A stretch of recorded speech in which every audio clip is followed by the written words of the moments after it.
the key thing was that Paul, Alan, and I had loved working on software since we were lucky enough to be exposed. Literally, I was 13 in 8th grade when this time-sharing terminal came in, and we just did it day and night and got better. And we could see that the magic of software combined with this miracle of the microprocessor, subject to Moore's law, exponential improvement, that was a magic combination. And we'd look around and say, hey, how come everybody's not saying this is amazing? I mean, we're going to dethrone IBM, and why doesn't Digital Equipment get it? Why is the guy who runs it, this is a company that's long gone, but dominated mini computers at the time, why isn't that guy up there saying it's wrong? We know it's right. And so the key event for us was, it was a very cold Boston winter, and a kit computer came out on this Popular Electronics magazine, and we said, oh, damn, this is happening without us. I mean, here we are doing nothing. And so we called the company up and said, hey, we're ready. And then we called them back. We actually did the work, and then we called them back and said, how do you make the stuff go in and out of the computer, the I/O? And they said, well, that's interesting. Nobody else has ever asked that. You must really be doing something. So that was, anyway, our very first customer. And so we grabbed onto it to be the very first. And we were the first to say there should be a software industry and come and do it.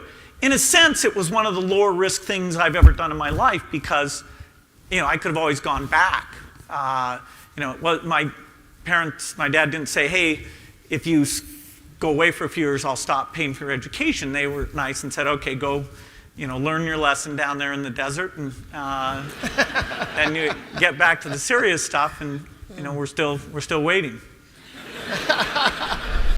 Great ideas flow through you. Teach yourself, train yourself that great ideas are flowing through you, that the idea that you just came up with, that you've been thinking of, that doesn't make any sense, is great, is amazing, and is right for you, because quite often, the ideas that come to you don't make sense, are not practical. Someone like you shouldn't do it. And whenever your head and your heart are misaligned, whenever your heart wants to do something, but your head tells you that you can't do it, if you listen to your head, you'll stay small. If you listen to the practical reasons why you can't do it, then guess what? You won't do it. You'll stay stuck, you'll stay small, you'll stay crushed for life, knowing that you're capable of more, but never going after it. So trust that great things flow through you. Trust that this thing that just came into your mind, if you're feeling bold, ambitious, confidence, in service, that it's the right thing for you and you need to go and chase it down. Yesterday, I was doing an Instagram Live with Gary Vaynerchuk, and I was a little nervous going into it. I hadn't done something with Gary for maybe about a year, and talked to him about his new book coming up, which I'm super excited by. And I had my whole list of questions that I thought I was going to go through. And it took a hard left turn in the middle of the interview where I asked him about death and D-Rock. D-Rock, if you don't know, is his main guy on the YouTube side, filming side, been with him for years. And I said, hey, if D-Rock died, what would happen? What would happen to you? How much would you go into your cocoon? And then I asked him as a final question, if D-Rock were to die tomorrow, not wishing that on him, but if you were to die tomorrow, what would your final message be to him? We often say that we don't have that final time to talk to somebody before they pass, but if you had that moment, what would you say? So D-Rock is going to die tomorrow. It's still a scenario. What do you want to tell him and tell the world here before he goes? And that was my final question. It ended up being this beautiful moment where he looked at D-Rock and gave him this awesome message. That was not on my list. That was not the final question that I wanted to ask him initially going into it, and my pre-thinking and planning and going ahead. That's not the question I was going to ask. But it ended up being such a beautiful moment. And I'm super proud that I did it. This is what happens. Like we constantly come up with these great ideas. Again, as long as you're in a positive spot, as long as you're feeling in service, as long as you do a gut check to say, hey, is this trying to help people or not? If you're feeling that and a great idea comes to you, if you're around amazing people, you go to an event or a conference, you watch a video that inspires you, the next idea that comes to you, the thing that is flowing through you is greatness. It's greatness. And then our head talks us down from doing it, finding all the reasons why it's not going to work for us. And I get that it's scary. I get that it's difficult. I get that it's hard to trust that instinct, to, in that moment of boldness, actually do something about it. This is why momentum is so important, because you probably have great ideas. You want to serve. If you're watching this channel, you want to serve, you want to help, you're capable of more, you want to do this, but you're not because you're afraid. And there's just not enough momentum towards the ideas. So I'm going to give you a couple steps that I think can help you turn the greatness that is inside you into something real, into something tangible. So how do we do it? Let's start. Step number one is actually believe that great ideas flow through you. Maybe you give yourself credit, maybe you want to give something else credit, but great ideas flow through you. Believe it. Short circuit the mind out of the equation.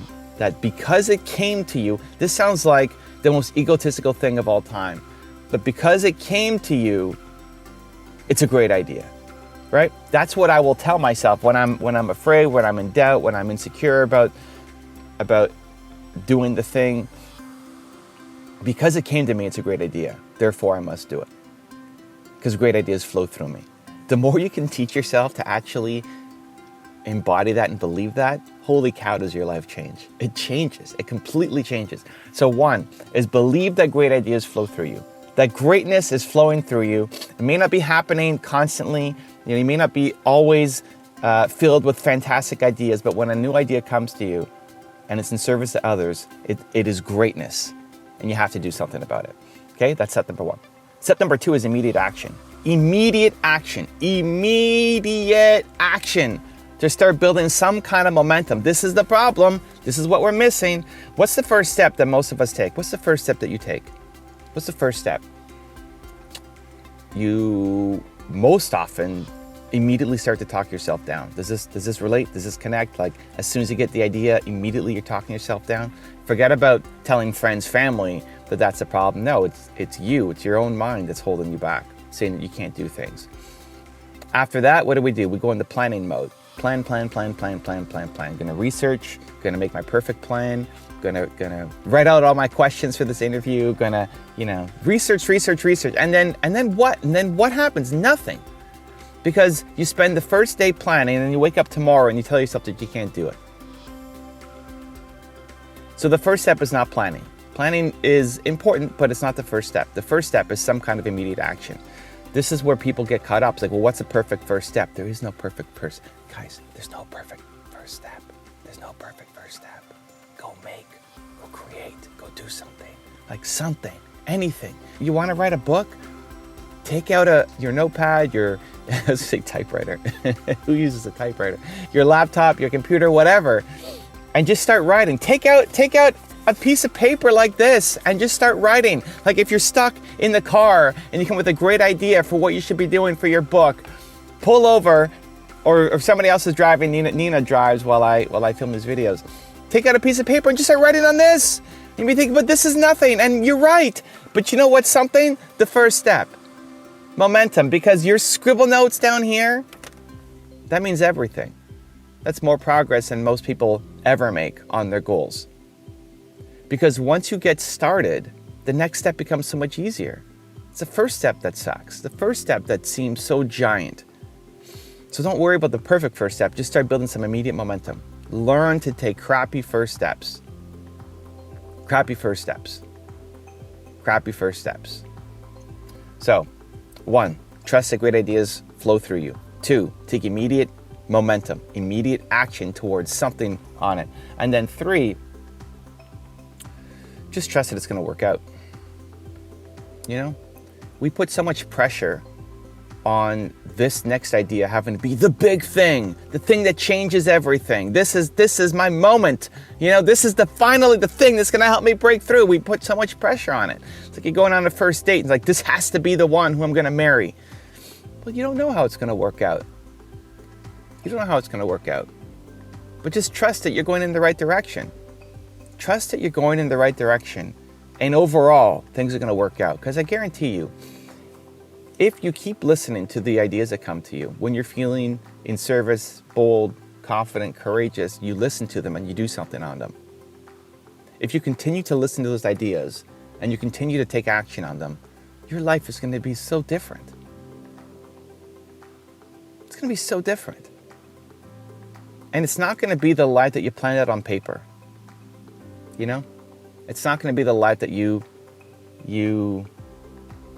set forth, because you don't know what you're going to create. Having that dream house or dream car or dream boat or whatever, that's not actually your dream. That's not your dream. That's just a outcome. You know, your dream is to be of value. Your dream is to serve people. Your dream is to feel like you mattered. Your dream is to wake up, feel like today is going to mean something because you showed up.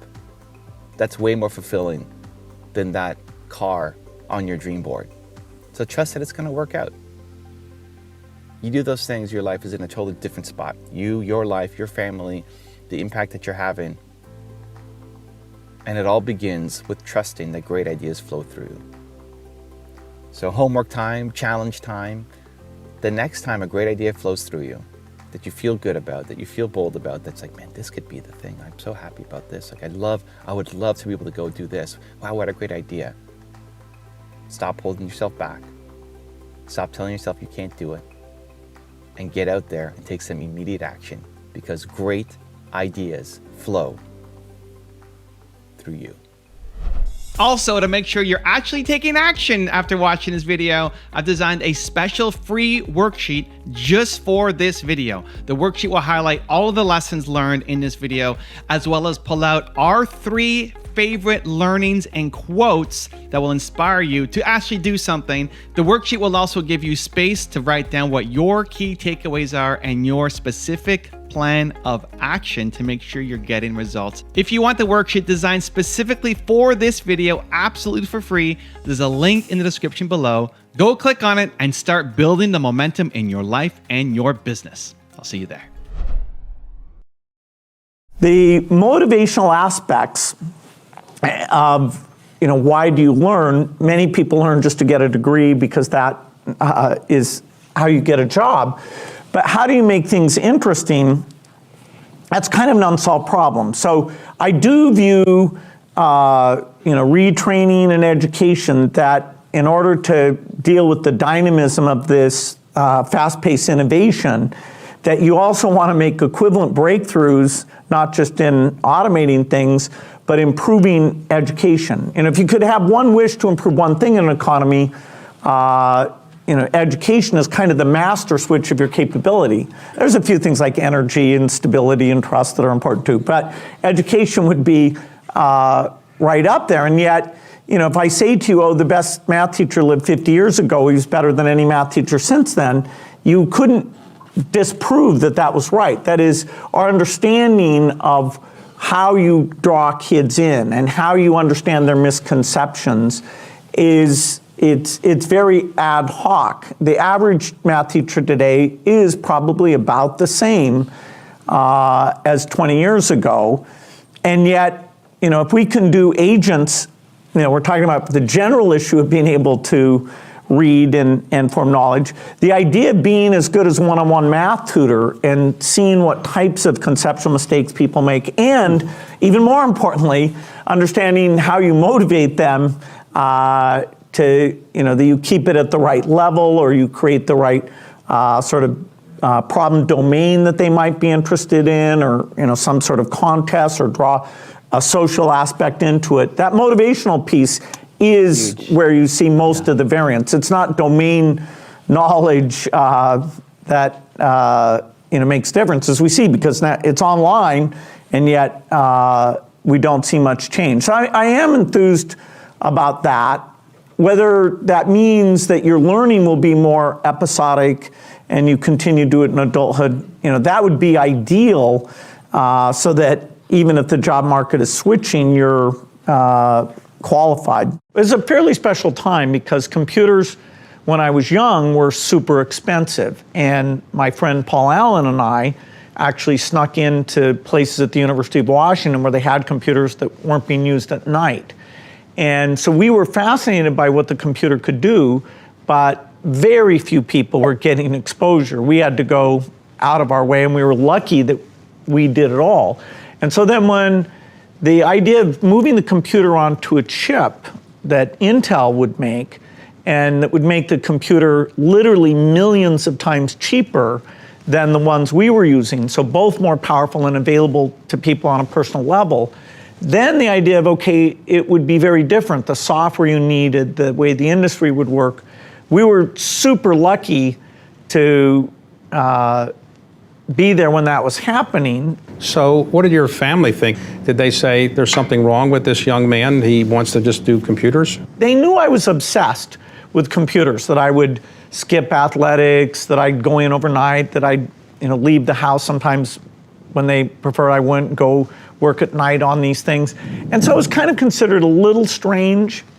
And the big moment was when I said, instead of going to part of my senior year, that I wanted to go work for a company writing software. So they were great about allowing that to be my hobby. Yeah, if you want to have impact, usually delegation's important. Although, individual contributors in terms of inventing a drug or a new approach to things, that's phenomenal. So when Microsoft first got started, I wrote most of the code, and everybody else's code I read and kind of rewrote. And that got us up to 10 people. And then I had to say to myself, okay, we're going to ship code that I didn't edit. And that was hard for me. But I kind of got over that. Then I still said, okay, I'm going to interview everyone, and I'm going to at least look at samples of their code. Well, that got us up to about 40 people. And that was at a point where I had sold way more software than we could write because everybody was so impressed.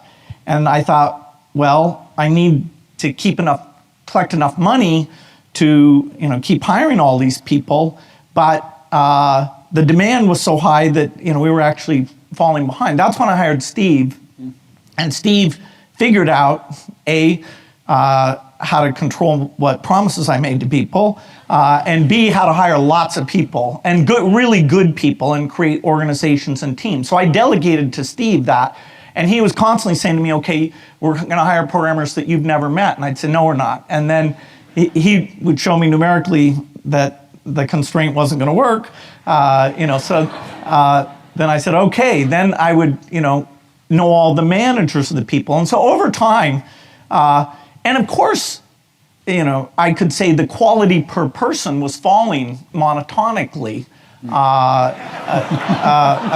according to me. But, large problems, if you want to, write the most popular office productivity software, that one person absolutely can't do that. You can write pretty code. So everyone has to decide what scale of organization they want to work in. Eventually, my role was very much as a leader and a reviewer of managers, but the top people, and I hired some super experienced people, I would make sure they were pursuing a common vision and they were well coordinated.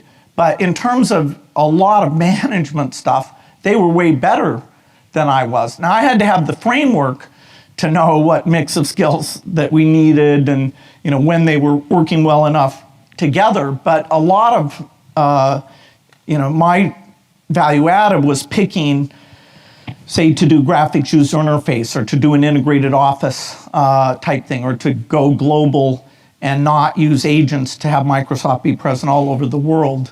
And so, yeah, picking what you're good at and how you find the other people to fill in those things, that's super important. And most founders aren't able to scale that up and kind of give up the hands-on things that they used to get a lot of pleasure and comfort from. So you are here with your daughter who is 21, right? And you were 21 when you became a billionaire. Is that right? Almost, yep. All right, so around that age. You were like the youngest person to become a billionaire. Is that right? Yeah, in terms of my own, earning it on my own, yeah. Right, okay, so, well, it's just the most important thing, yeah. So when you were a kid, did you care about money, or you just cared about technology and it just happened? Mostly I loved software. I do remember at the private school I went to, there were other kids whose families were better off, like they had a Porsche or something, but it wasn't that that big of a deal. My thing was that I just loved doing software. I loved hiring people. And I was stunned when it ended up being so valuable. Really? Yeah. It surprised you? Yeah, because I always had to be careful that we wouldn't hire too many people. I was always worried because people who worked for me were older than me and they had kids. And I always thought, well, what if we don't get paid? Will I be able to meet the payroll? So I was always very conservative about the finances. And then when we did go public, what was I, 30 by then I was kind of stunned at what it multiplied out to. And so you really have to believe the internet's going to be mainstream. A lot of people are going to get out there and use it, and that they're going to be willing to pay for some content. Is that the operating idea that you have? Well, each of these businesses is an entrepreneurial business. The overreaching theme is that, yes, I believe in the internet. I believe it'll get increasingly popular, and we're doing some neat new things to take advantage of that. You've got a lot of cash on hand, yes? Right. All right. It puts you in an enviable position. You can experiment with a lot of entrepreneurial ideas and see what sticks and what flies. Well, we're in business to make money, but the other thing is providing such a cash flow for you. Well, it all belongs to the shareholders. Yeah. We're not dilettantes. No, I know. We are business people. And it is true that if you find an idea that requires 3 or 4 years of improvement and patience and really sticking with it, that we're very good at that. Take Windows, which we bet our company on. Everybody doubted that would succeed. IBM did not support us in that. It took longer than we expected. Over 4 years before finally graphical interface got popular, and now people take it for granted. It's part of every personal computer, and you just expect it to be there. That was one of the grand successes of the company. You went to Harvard and you dropped out. Have you ever thought how your life could be better off if you had gotten your Harvard degree?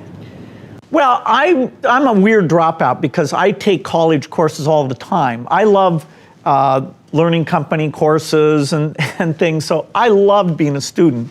And there were smart people around, and they fed you, and they gave you these nice grades that made you feel smart. So I feel it was unfortunate that I didn't get to stay there, but I don't think I missed any knowledge because whatever I needed to learn, I was still in a learning mode. If you ask people across the United States, is the future going to be better than the past? Most say no. My kids will be worse off than I am. They think innovation won't make the world better for them or their children. So who's right? The people who say innovation will create new possibilities and make the world better? Or the people who see a trend toward inequality and a decline in opportunity and don't think innovation will change that? The pessimists are wrong, in my view, but they're not crazy. If innovation is purely market-driven and we don't focus on the big inequities, then we could have amazing advances and inventions that leave the world even more divided. We won't improve public schools. We won't cure malaria. We won't end poverty. We won't develop the innovations poor farmers need to grow food in a changing climate. If our optimism doesn't address the problems that affect so many of our fellow human beings, then our optimism needs more empathy. If empathy channels our optimism, we will see the poverty and the disease and the poor schools. We will answer with our innovations, and we will surprise the pessimists.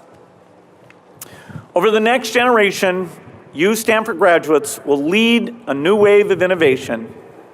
Which problems will you decide to solve? If your world is wide, you can create the future we all want.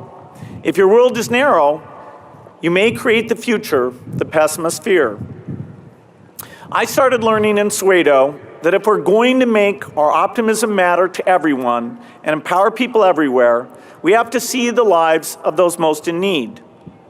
If we have optimism without empathy, then it doesn't matter how much we master the secrets of science. We're not really solving problems, we're just working on puzzles. I think most of you have a broader worldview than I had at your age.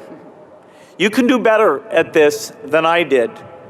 If you put your hearts and minds to it, you can surprise the pessimists. We're eager to see it. I think you can worship and mythologize the idea of working extremely hard.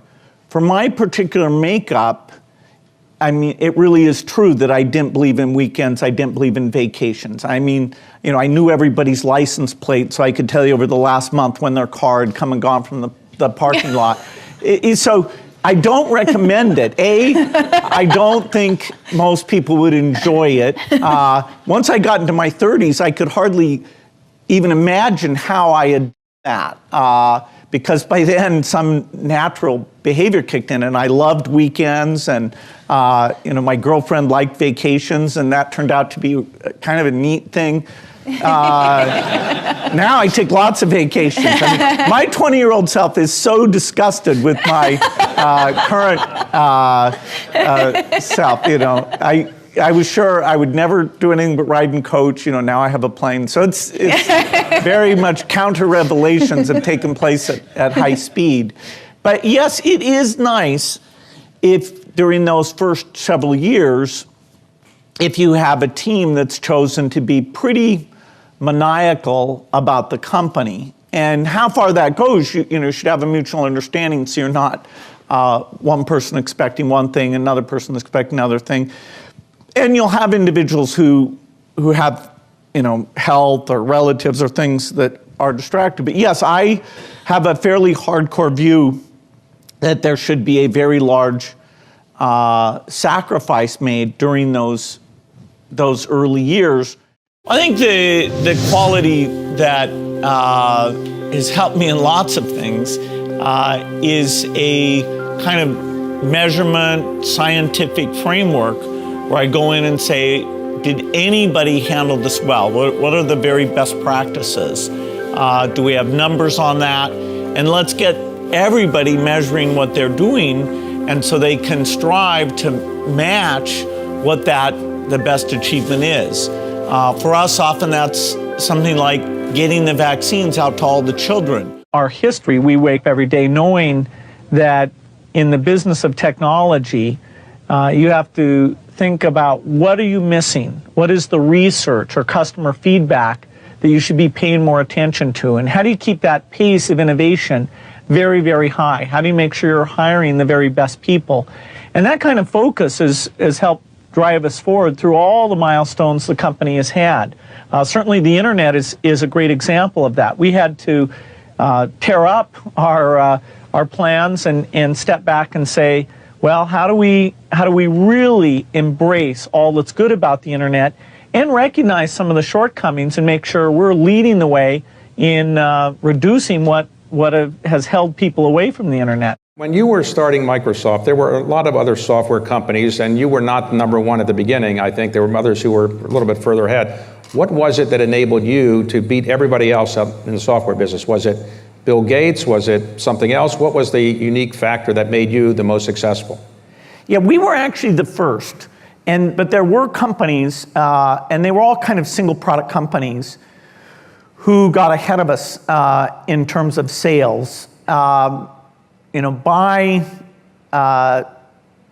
about 1991, we did become the largest of all of them. We were an engineering company. We were about how you hire smart people and how you use tools to develop software broadly. We were global, and we weren't about a single product. So for example, WordPerfect was a word processor, somebody might remember.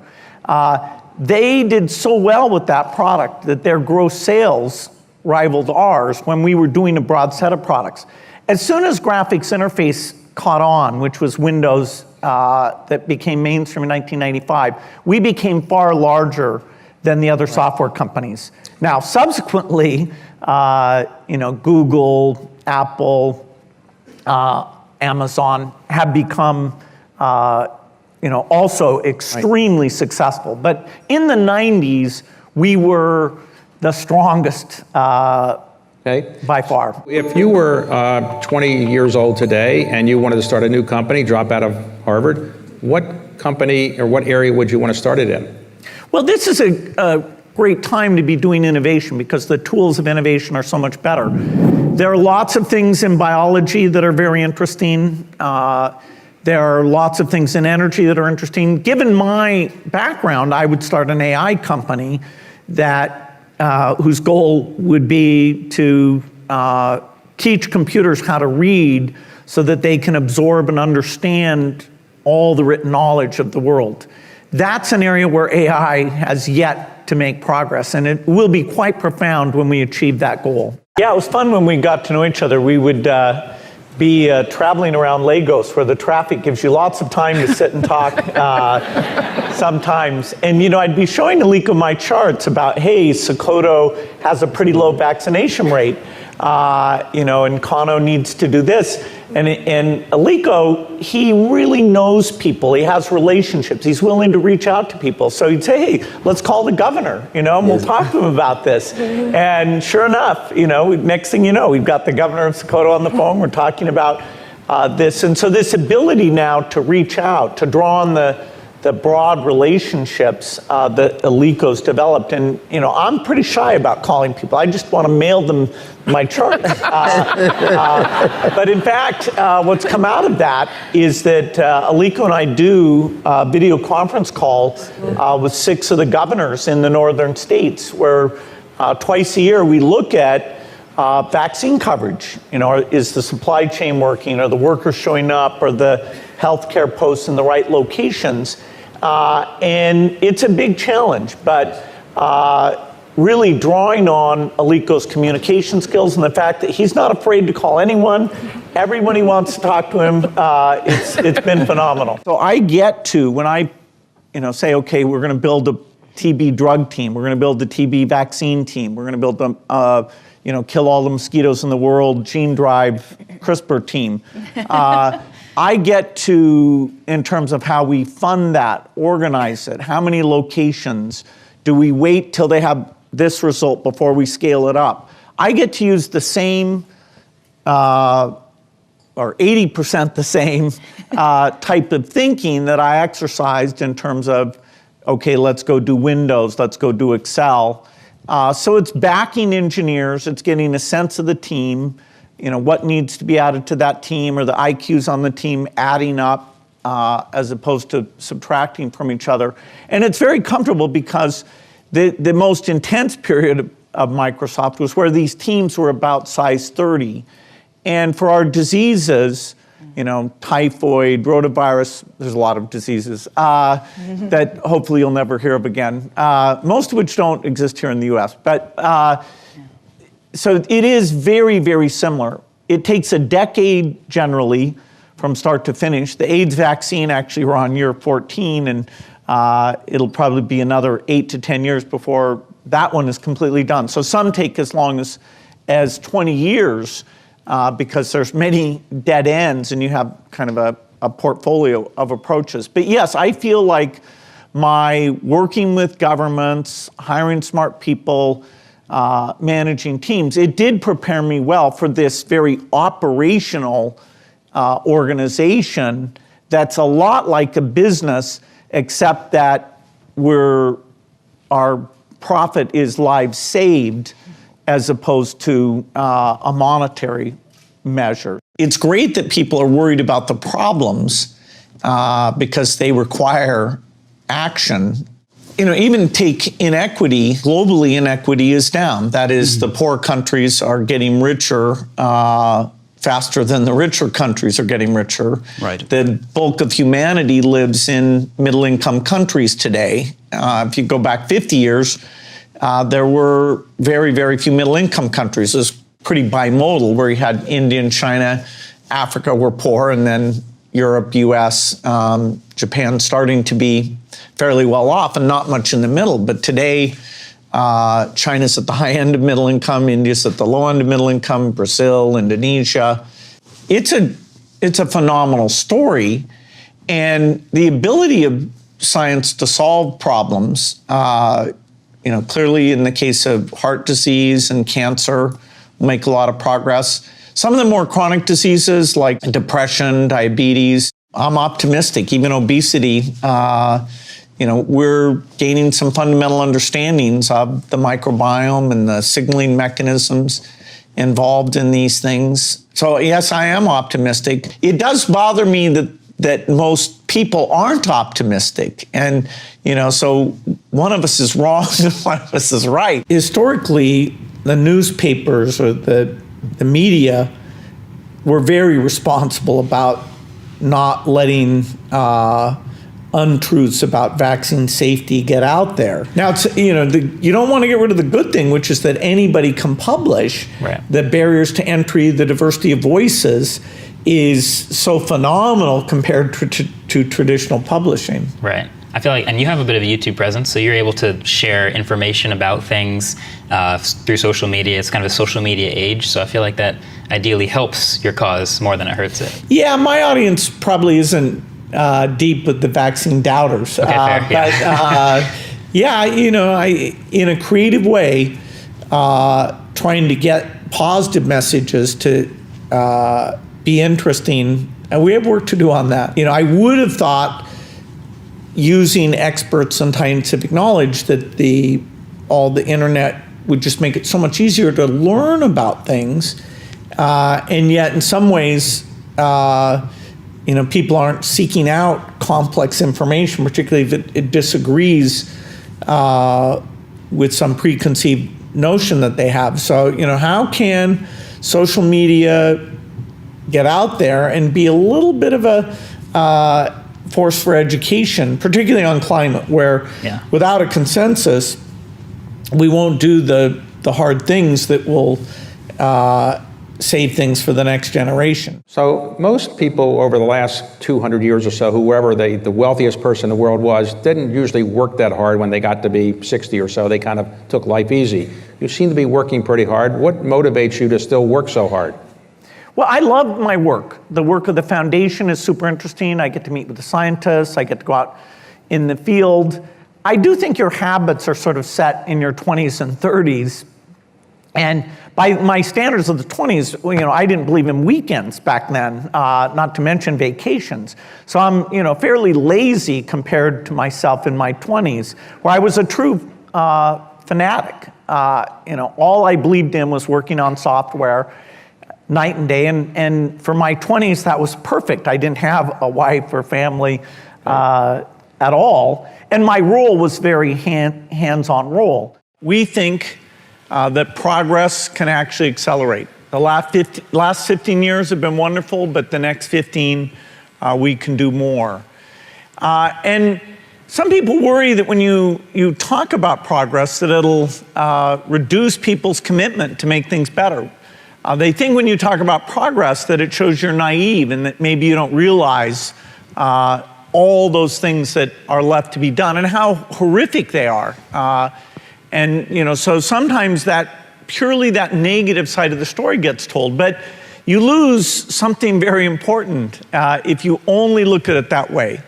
You lose the optimism about what's possible, and you lose the information where you look at the places that have done better than others, and you understand what is it about delivery, innovation, partnerships, caring, what has come together for the very best progress, and then spread that to the other places.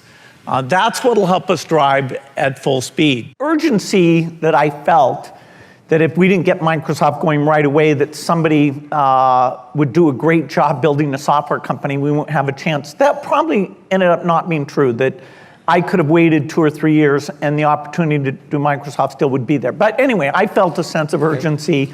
And it's not like, I still get to take courses and learn things today, things like The Learning Company, and there's all sorts of great books. So it's not like I've missed some part of my education. Right. When you dropped out, your father and mother said, "Are you sure you know what you want to do?" If one of your children dropped out of college to start a company, what would you say?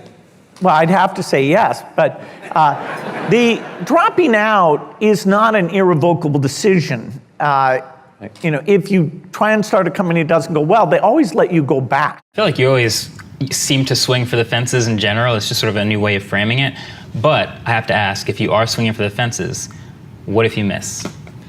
Well, hopefully you get more than one swing. Okay, fair. Yeah. Either at the same problem, like, multiple malaria vaccine constructs, so that, if you have 2 or 3, the combined chance of success is much higher, or that you're working in multiple areas, not just one area. Right. In climate, for example, I have a company that's trying to make a nuclear reactor that would be very cheap and that would have safety so that the public would be very accepting of it.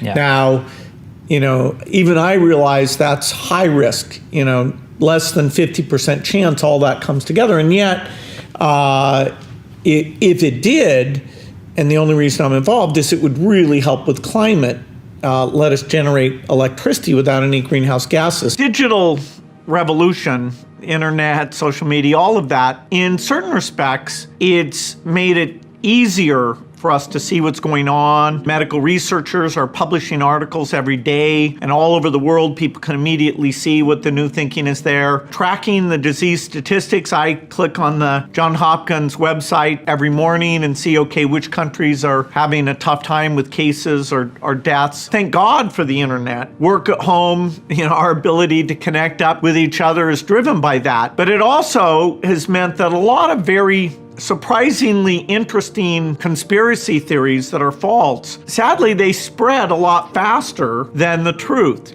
So the idea that did somebody intentionally cause this thing, completely false, even in some cases accusing me of having some connection, that can be dangerous because it means, your willingness to believe, is the vaccine something I should take? Should I wear masks? If you go for these simple but wrong theories, getting people to work together and protect each other so we can get out of this as soon as possible, that's really at risk. You raised the question of how should the government deal with that? It's very difficult. Ideally, citizens are just well informed and they know which publications are very careful about what they say, and we don't have to engage in censorship. But so much of the almost crazy false information is out there that looking at the companies like Facebook and saying, okay, what is their role in that? When somebody says masks don't work, which is wrong, or they say just take hydroxychloroquine and you'll be totally safe. What is their responsibility for catching those things, particularly when they get out to large numbers? That is being debated. And, I think we'll come out of this with those companies feeling a stronger sense of responsibility and actually understanding, having the public debate about how they need to help here. Knowing that you're doing all this work, but someone in my position, I'm not a philanthropist, I don't necessarily have the means. How does someone like me or someone watching this help in the best way they can? Well, I wish more people could actually get to these countries, join the Peace Corps, spend time, even just spending a few weeks there and see how great the needs are and see the progress. A lot of, volunteer work in the United States builds that sense of, okay, we care about other humans, even, beyond our own family group, even people who had very different experiences. So, at a young age, a little bit of giving money away, to form that habit and picking which things you really want to give to, including lots of things here in the US, and getting involved with volunteer time. Those are the people who I think will help kind of bring the world together and, avoid just this divisiveness that is my greatest concern. The idea that you could get people to decide to support this foreign aid thing, which is a big deal for our foundation, from a numeric point of view, we're still pushing that a little bit, but honestly, the story of the one child, if you say to an audience, here's the picture of this child, shall we save this child? They're more engaged than if you said, hey, let's save 1 million children. So there's definitely a sort of 10 to the 6th problem here somewhere. Yeah, that's that fascinating. Humans are not wired to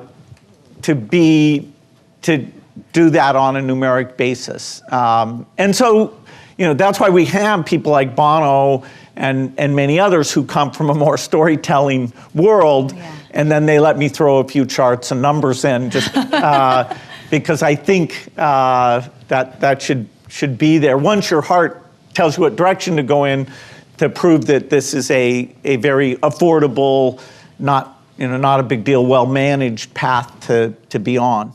Well, in Microsoft, my early partner was Paul Allen, and then Steve Ballmer was my partner. Now Melinda's even a totally equal partner in all the foundation work we're doing. So she and I run it together. It was so fascinating. I mean, the relationships we were building, learning all this new stuff. To have somebody to brainstorm with about it, made it a lot more fun. Things like writing letters together, giving speeches together, we had to learn how to bring out the best of the both of us in doing those things. But yeah, it was always, clear we wanted to do it together. Then, as Microsoft was becoming super successful, the idea of, okay, what am I going to do with this money? I could spend a little bit on myself, and I could give some to kids and, make sure they got a good education, whatever. But as a percentage, even the maximum of those two outlets, became tiny.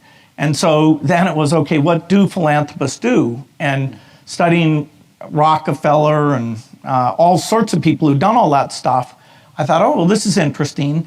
Are there research topics that aren't getting enough money? And that's where I started to learn about global health and realized that, like malaria, nobody was putting any money into malaria. The US Army historically had put money in because troops were exposed to malaria, but then they got these drugs, prophylactic drugs, like methylquine, larium, and so they didn't need to put any more money into it. And so our first 30 million, we became the biggest funder in a disease that kills 1 million children a year at that time. We're down to 400,000 now. So it was a progression, working with Paul Allen in high school, working with Steve Ballmer at Microsoft, then meeting and marrying Melinda. Each of those, were very, very important in getting my mind, shaping whatever abilities I have towards something worthwhile. Let's say you're interviewing for a junior engineer position at Microsoft. Sitting in a boardroom or on video call in 2020. Why should we hire you?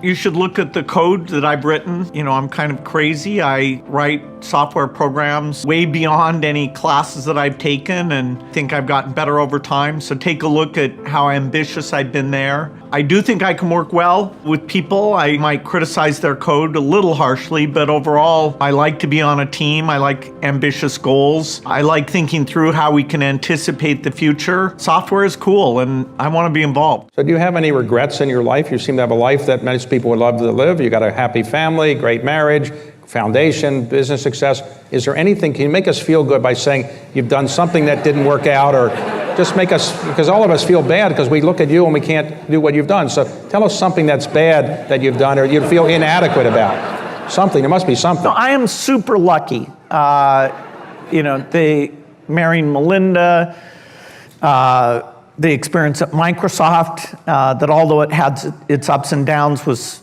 phenomenal.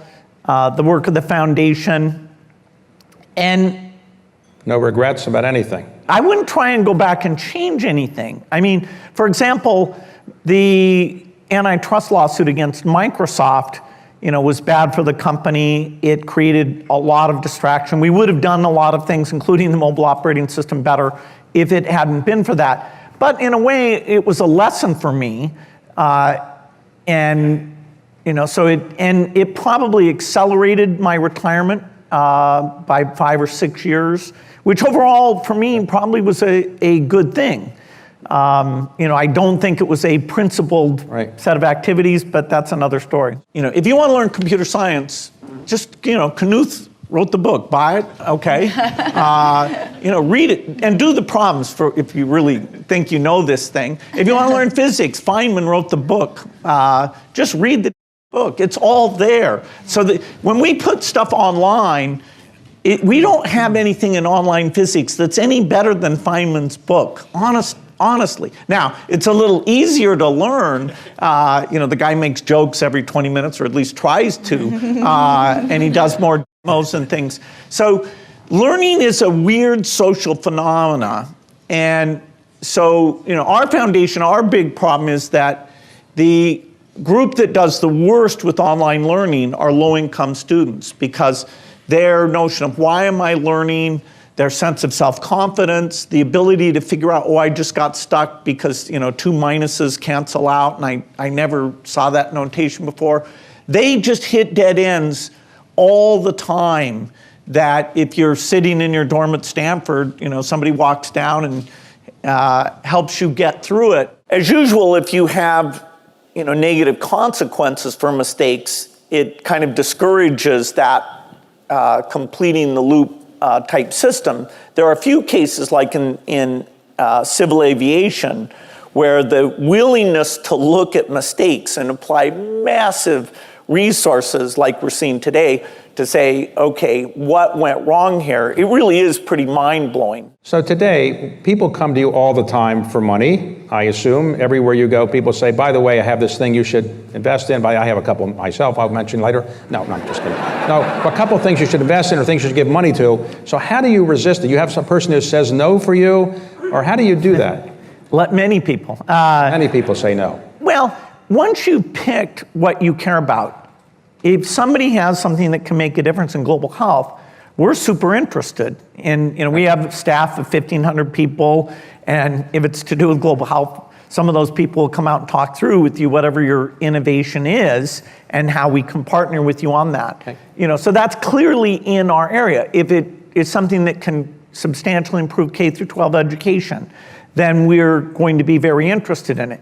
If people are asking outside of those things, then, you know, fortunately you can say no, because focus is key to philanthropy. I like to look at numbers a lot, and so when I look at the numbers, I'm just amazed, whether it's the quality of the inner city education, the dropout rates. Oprah did a thing where she had kids from an inner city school go look at the suburban school and vice versa, and they were just stunned that the building and everything was so completely different. So I think, you know, even for me, I have to go, you know, whether it's the inner city in America, talking to people who live there, or outside the US, we have this same thing. You know, the situation in Africa, you know, it's overwhelmingly black population, is so much worse than people are probably aware of. And so hands-on visits, whether it's to the schools or the clinics, I think that is necessary to hear the voices of people who've been hurt. And then, you know, there's a lot of good movies now. There's a lot of good books. I was just reading the new Jim Crow, which is pretty eloquent and forceful about the justice system and the role that it plays in perpetuating bad conditions. And, you know, it takes a lot to try and put yourself having empathy for other people. So we all have to push harder on this. There's no doubt that the antitrust lawsuit was bad for Microsoft, and we would have been more focused on creating the phone operating system. And so instead of using Android today, you would be using Windows Mobile. If it hadn't been for the antitrust case, Microsoft would have gone, oh, we were so close. You know, I was just too distracted. I screwed that up because of the distraction. And, you know, we were just 3 months too late with the release that Motorola would have used on a phone. So yes, it's a winner-take-all game, that is for sure. That, you know, now nobody here's ever heard of Windows Mobile. But oh well. And I wouldn't, well, that's a few $100 billion here or there. I wouldn't have retired as soon. And that one is less, you know, I am disappointed that Windows Mobile didn't succeed. But in terms of my own life, you know, even though it was a very painful thing because I got very personally involved in the defense of the company, the fact that I retired earlier probably net was good for me because I got down the learning curve on the foundation. I got to partner with Melinda in the early days of the foundation. And, you know, I don't have a life where I'm allowed to complain because basically, you know, only 99% of things have worked out very, very well. I'm very lucky that my foundation work, the part-time work I do for Microsoft, I see that extending, you know, for decades into the future. And having an understanding of innovation, you know, I think shaping innovation in many of these areas, there is a unique role that I can help play. The nice thing now that I'm not so extreme, in my 20s, I didn't get to read much at all. Yeah. And so like all this stuff is going on in biology and math. I just didn't didn't get to read it. Then when I did get into my 30s, those vacations were a time to go back, because when I was a student, you could study all sorts of things. Anyway, now, I read a lot of science, and that uses up, maybe half of the slots that I have. Really understanding U.S. poverty and what's going on there. There's a few dozen books that try and give you a glimpse of that are very good. This book, Factfulness, let me say, it definitely creates a framing for what's going on in the world.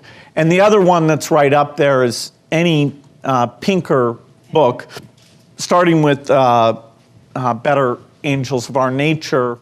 I do think that if you want to talk about software innovation, that at least listening to the ideas of people who've been successful in that area isn't such a bad thing. I mean, you literally say that we can't talk to politicians if you really think that sharing our opinions about, say, climate change or malaria or malnutrition or charter schools, if that's really bad, this group does have more free time.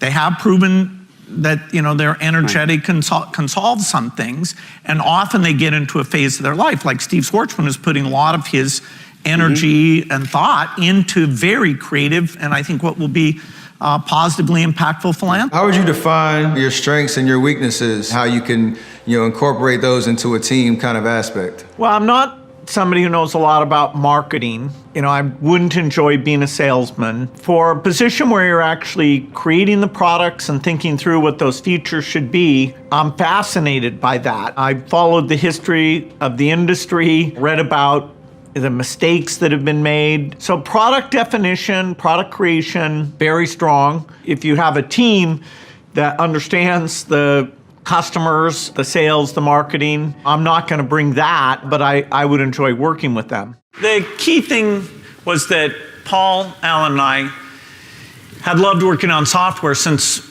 we were lucky enough to be exposed. Literally, I was 13 in 8th grade when this time-sharing terminal came in, and we just did it day and night and got better. And we could see that the magic of software combined with this miracle of the microprocessor, subject to Moore's law, exponential improvement, that was a magic combination. And we'd look around and say, hey, how come everybody's not saying this is amazing? I mean, we're going to dethrone IBM, and why doesn't Digital Equipment get it? Why is the guy who runs it, this is a company that's long gone, but dominated mini computers at the time, why isn't that guy up there saying it's wrong? We know it's right.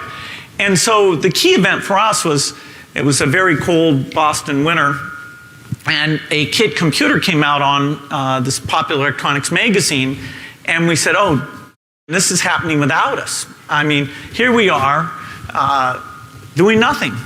And so we called the company up and said, hey, we're ready. And then we called them back. We actually did the work, and then we called them back and said, how do you make the stuff go in and out of the computer, the I/O?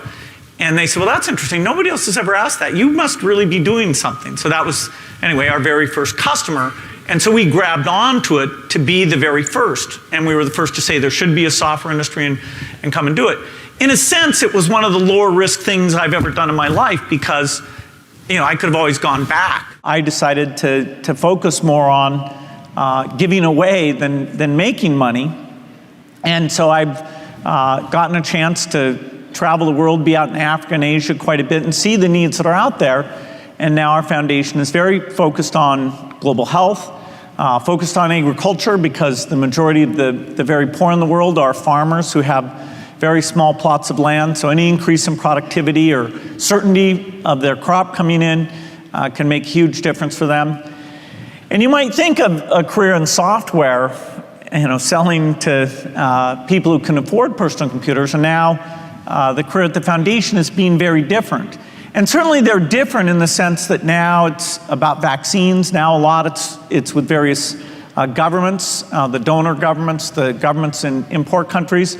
But at its core, it's really basically the same thing, which is finding innovators, people who've got breakthrough ideas, being willing to back them, understand what they're working on, measure what they're coming up with, try and make sure that when it's delivered, it really has the impact it's supposed to be, and getting into a feedback loop driven by very precise measurement. We felt a little bad, certainly I did, about leaving the university when I thought very interesting work on artificial intelligence was really on the verge of taking place and symbolically proving programs were correct. Ironically now, it's taken a long time. The rate of progress, which is hard to make numeric, in both those areas has been quite modest. I mean, we haven't gone backwards or anything, but AI has turned out to be a tougher problem, which is fascinating. And now there are some interesting advances, and likewise symbolic type things. There are some now advances. So we thought we'd miss being more at the center of those. Now through at least funding Microsoft research, we get to have some level of involvement in that.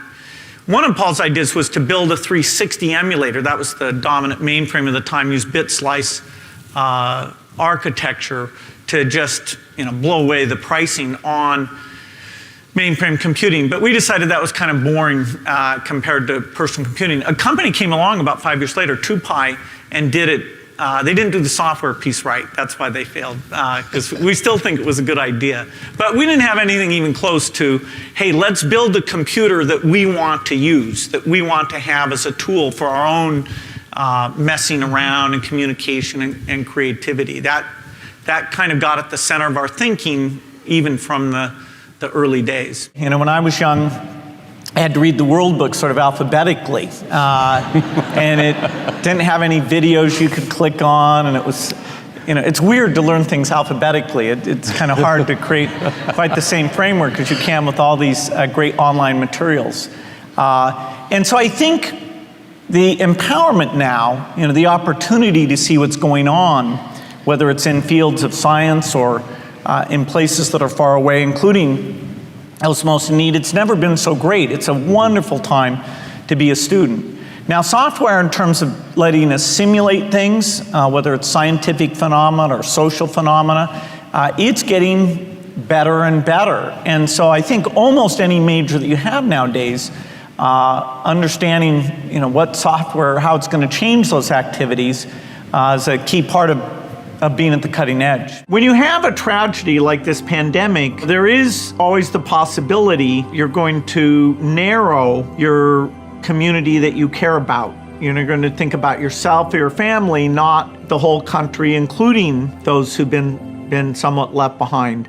Likewise, there's a risk looking at Africa and other developing countries and saying, no, we need to help them out because difficulties there of not enough food are really extreme, and small amounts of the budget, less than 1%, can help them out. Likewise, you don't want to just think about the here and now, you also want to think about the future. After all, the government failed us by not anticipating this pandemic. There were voices like mine in TED Talk and other venues that kind of said, hey, get ready. We don't know when, but it's coming. Sadly, that didn't happen. Another thing we trust government to get us ready for is climate change. That's coming, and it won't be as easy as creating a vaccine to solve it. And so right now, in terms of people's sympathy being broad, being willing to address other problems even though they're not here right now, I am actually seeing a lot of positive voices. People saying, make sure the recovery is a green recovery. Europe has done a lot on that. And so, and actually the dialogue in politics about, does climate change matter, is stronger today than it's ever been. So this closing in and only worrying about the short term, I'm not seeing that.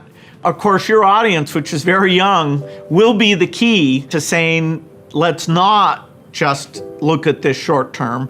Let's start the investments that deal with inequities. Let's start the investments that can make sure climate change doesn't come in and have even more tragic results than this pandemic does. Young people thinking about policies, getting involved, I think I'm seeing an uptick. I hope that's sustained because they're the ones who will really do the innovative work. Now, part of the thing that drives computer science forward is doing risky things, having a long-term time horizon.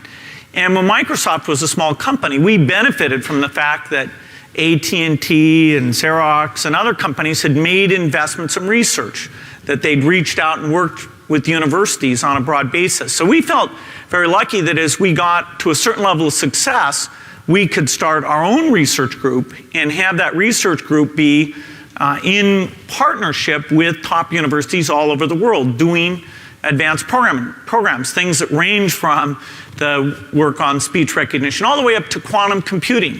We have a fairly serious program that has a high risk of failure, which makes it fun and interesting, on quantum computing. And even in the best case, it's probably a decade away before that makes a difference. But that's the kind of thing that when it works can have incredibly high payoff. There's no doubt that creating a board, having people like Dave Marquardt there who wasn't at the company, and we were so overwrought about, this is right, this is wrong, we messed this up, that having people have a little bit of distance come in and talk to us is good.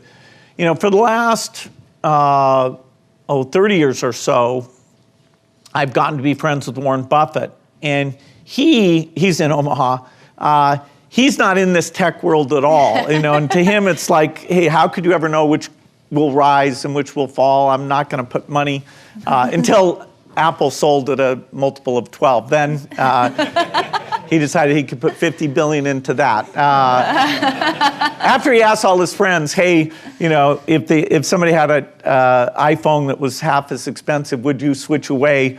Or is it more like jewelry where you really want to have an iPhone? And so he decided that those profit streams might not be eliminated anytime soon. Anyway, because he's not in this world, he has a definite way of looking at things, including this idea of how work should be fun. He has made his work so much fun that he works more hours than I do. He works 6 days a week at 88 years old. And he likes to say that he skips to work every day. He doesn't, but he says that. It's a good visual. When he was 83, he could still skip, but now he's gotten really, he can't do it. Having somebody like that, the toughest thing I went through was this antitrust lawsuit where, it didn't seem very predictable. And he was a great counsel during all of that stuff. So getting somebody who's successful in another domain, but yet kind of a business type mindset. Anyway, for me, that was a huge gift. If you want another amazing Bill Gates video, check it out right there next to me. I think you'll love it. Continue to believe, and I'll see you there.